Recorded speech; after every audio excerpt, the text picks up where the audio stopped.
विद्यार्थी मित्रांनो नमस्कार। आपले सर्वांचं संस्कार मॅथ्स क्लब मध्ये स्वागत आहे। मित्रांनो, नवोदय प्रवेश परीक्षा 2024 साठी आपण या ठिकाणी एक महत्त्वाचा टॉपिक घेऊन आलेलो आहे।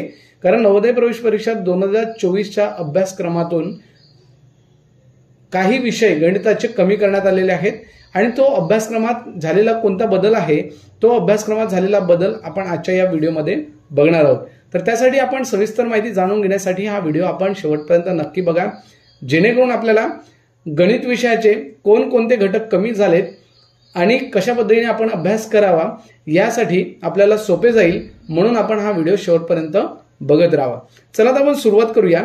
सर्वप्रथम बघूया नवोदय प्रवेश परीक्षा 2024 साठी कोणता अभ्यासक्रम असणार आहे। तर अभ्यासक्रमामध्ये समाविष्ट एकूण 3 विषय असणार आहेत, ज्यामध्ये पहिला विषय असणार आहे मानसिक क्षमता चाचणी म्हणजे मेंटल एबिलिटी टेस्ट, ज्यामध्ये एकूण प्रश्न असणार आहेत 40 आणि एकूण गुण असतील 50। त्यानंतर अंकगणित हा विषय असेल मॅथ्स, ज्यामध्ये 20 प्रश्न असतात आणि एकूण गुण असतील 25। त्यानंतर तिसरा विषय असेल भाषा, ज्यामध्ये एकूण प्रश्न असतील 20 आणि एकूण गुणसंख्या असेल 25। असे एकूण 80 प्रश्नांचा पेपर असेल आहे आणि ज्याचे एकूण गुणांकन असेल 100। म्हणजे प्रत्येक प्रश्नाला 1.25 इतके गुण असतील। प्रत्येक प्रश्न सोडवल्यानंतर 1.25 इतके मार्क त्यांना मिळतील। यानंतर आपण बघूया प्रत्येक विषयानुसार कोणकोणत्या घटकांचा समावेश केलेला आहे। बघा, पहिला जर आपण विषय बघितला मानसिक क्षमता चाचणी, तर मानसिक क्षमता चाचणीचे जे घटक आहेत त्या घटकामध्ये कुठलाही बदल करण्यात आलेला नाहीये।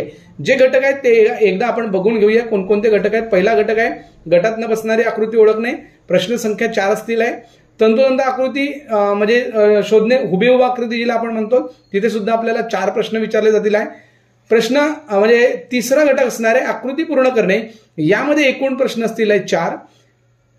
चौथा घटक असेल आकृती क्रम पूर्ण करणे। बघा, आकृती पूर्ण करणे तिसरा घटक असेल आणि चौथा घटक असेल आकृती क्रम पूर्ण करणे, यालाच म्हणू आकृतीची मालिका, ज्यामध्ये एकूण आपल्याला 4 प्रश्न विचारले जातील। त्यानंतर पाचवा घटक असेल समसंबंध ओळखणे, ज्यामध्ये पहिल्या पदाचा संबंध दुसऱ्यासोबत आणि तिसऱ्या पदासोबत असलेला संबंध चौथ्या आकृतीत आपल्याला शोधावा लागणार आहे, जो आपल्याला प्रश्न संख्या 4 विचारले जातील। त्यानंतर घटक क्रमांक 6 असेल भौमितिक आकृतीतील पूर्णता। बघा, इथे घटक क्रमांक 3 आणि घटक क्रमांक जो 6 आहे यामध्ये आकृती पूर्णच करायची आहे, परंतु पहिल्या प्रकारात म्हणजे तिसऱ्या प्रकारात जो आकृती पूर्ण करायची आहे, इथे चौरस आकृती असेल आणि या चौरस आकृतीमध्ये 4 भाग असतात, त्याच्यापैकी 3 भाग दिलेले असतील आणि 1 भाग आपल्याला काढायचा असेल।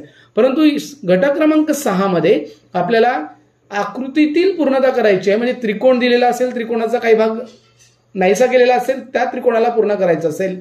चौरस असेल त्या चौरसाचा आकार पूर्ण करायचा आहे, किंवा वर्तुळ असेल त्या वर्तुळाचा आकार आपल्याला पूर्ण करायचा आहे, ज्यामध्ये एकूण प्रश्न 4 विचारले जातील। घटक क्रमांक 7 असेल आरशातील प्रतिमा, ज्यामध्ये 4 प्रश्न विचारले जातील। आरसा उभा किंवा आडवा जरी लावला तरी आरशातील प्रतिमा कशी दिसेल, ह्या दोन्ही प्रकारातील प्रश्न परीक्षेमध्ये विचारले जातात। त्याचा विशिष्ट अभ्यास आपण चॅनलच्या माध्यमातून देणार आहोत। त्यानंतर घटक क्रमांक 8 बघा, घडी घालणे आणि उलगडणे। 9वा घटक असेल तुकडे जोडून होणारी आकृती, म्हणजेच जे काही तुकडे असतील आकृतीचे पार्ट असतील ते जोडून आपल्याला आकृती पूर्ण करायची आहे, त्यावर सुद्धा 4 प्रश्न असतील। घटक क्रमांक शेवटचा असेल लपलेली आकृती शोधणे, ज्यावर एकूण प्रश्न संख्या असेल 4। तर अशा पद्धतीने एकूण मानसिक क्षमता चाचणीमध्ये 40 प्रश्न विचारले जातील, ज्यावर एकूण गुणांकन असेल 50 मार्काचं, जे या अगोदरच्याही परीक्षेमध्ये होतं।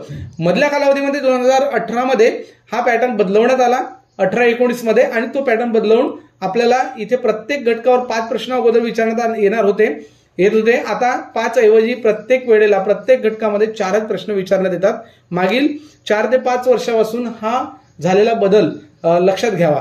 त्यानंतर बघूया आपण विषय अंकगणित, महत्वाचा घटक असलेला हा विषय आहे, ज्यामध्ये संपूर्ण नवोदय प्रवेश परीक्षेचे गुणांकन किंवा कट ऑफ ज्या विषयावर ठरते असा महत्वाचा घटक अंकगणित।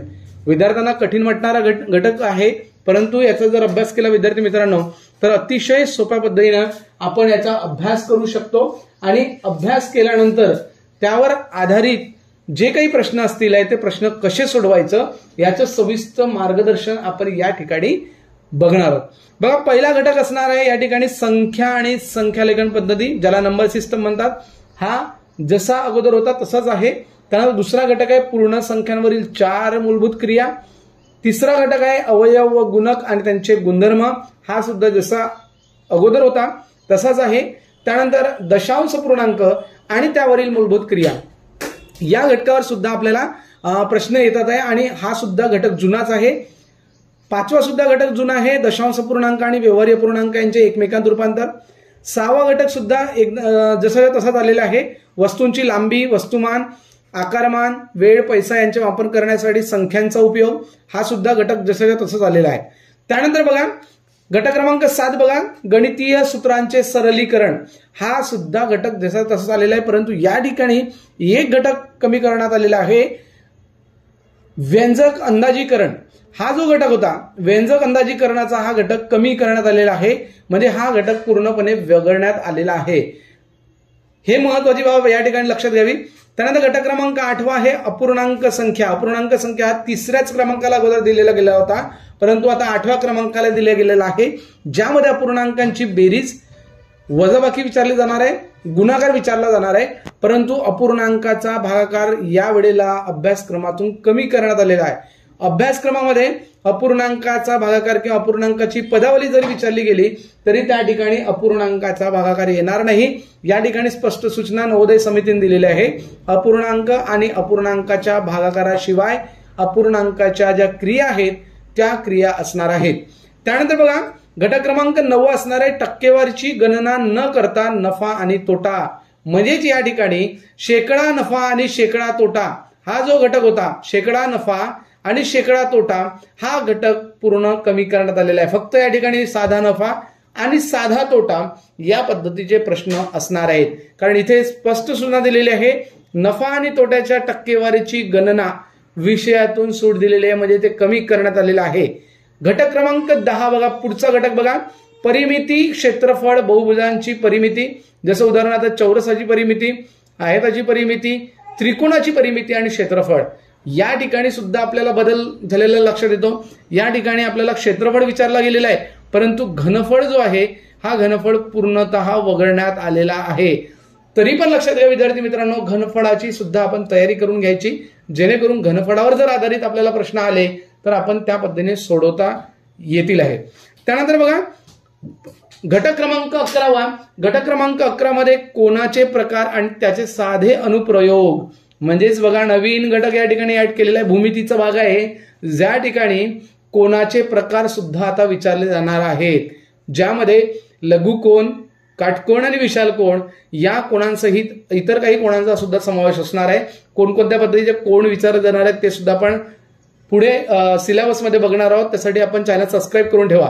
त्यानंतर बघा 12व्या क्रमांकाचा घटक असणार आहे 12 आकृती, आलेख आणि रेखा चार्ट वापरून डेटा विश्लेषण, म्हणजे एक चार्ट असेल किंवा एक आलेख असेल किंवा एखाद्या चित्राचा आलेख असेल त्यावर आधारित आपल्याला प्रश्न विचारले जाणार आहेत।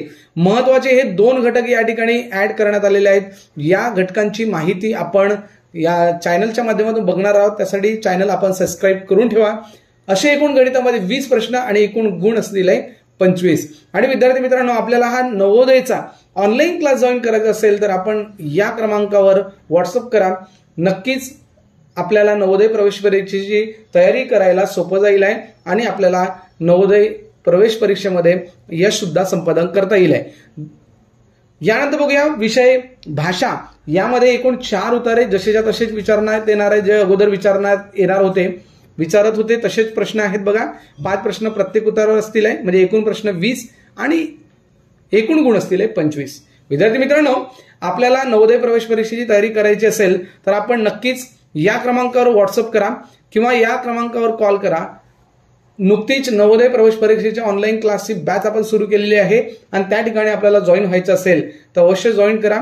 सलग 7 वर्षापासून हा व्हॉट्सअप क्लास सुरू आहे। यावर्षी 25हून अधिक विद्यार्थी आपले नवोदयला पात्र झालेले आहेत। आपण सुद्धा हा क्लास जॉईन करा, मिस करू नका। आपल्या मित्रांना सांगा, आपल्या शिक्षकांना सांगा, आपल्या पालकांना सांगा आणि यामध्ये जॉईन होऊन नवोदय प्रवेश परीक्षेची तयारी सोप्या पद्धतीने करा। आपण हा व्हिडिओ शेवटपर्यंत बघितला त्याबद्दल आपल्या सर्वांचं खूप खूप धन्यवाद। पुन्हा भेटूया पुढील व्हिडिओमध्ये, तोपर्यंत सर्वांना नमस्कार।